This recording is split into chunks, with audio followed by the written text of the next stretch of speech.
Novo sezono Prešernovega gledališča Kranj pričenjajo danes zvečer s premiero Škofjeloškega pasijona, najstarejšega ohranjenega dramskega besedila v slovenščini, ki se mu je soustvarjalci posvetil režiser Jernej Lorenci. Strah, pritisk vsega, kar je okrog mene, to je en nivo. Drug nivo je absolutno moja obsedenost z mitologijo in z religioznim.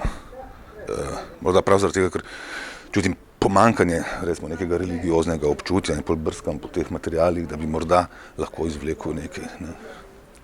Tretjič, kaj sploh ta pasijon je.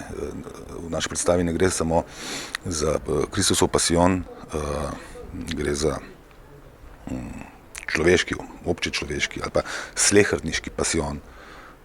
In tudi za pasijon igralcev. V teh časih pa še na neki ravni, za pasijon tudi gledališča. Mislim, da to, kar sem prej omenil, na nivoju občuten, pa se mi zdi, da upam, da ima, da bo korespondirala s tem, kar zdaj živimo. Zelo rad pridem delati samo v Kranj, res, moram reči. Eno manjše gledališče, ampak meni nudi vse bistveno in to je najprej občutek svobode, čutim se dobrodošlega, ne čutim pritiska mimo ustvarjalnega, kar je bistveno. In vsi ljudje tukaj, igralci in vsi v backstageu, ki jih publika ne pozna, gor do direktorice Mirjam in Marinke seveda in tako dalje, skratka vsi so vsi so na razpolago na profesionalen način, hkrati pa z enim globokim interesom za teater, vero v teater, pripravljenostjo za napraviti vse, kar pač teater potrebuje. Tako da vsakič do zdaj sem presrečen, da lahko tukaj delam.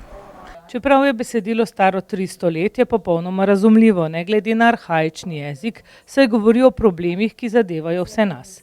Lorenci pa ugotavlja, da se kot osrednji poudarek predloga izpisuje vprašanje vnaprejšnje krivde, s tem pa tudi občutkov greha, utesnjenosti.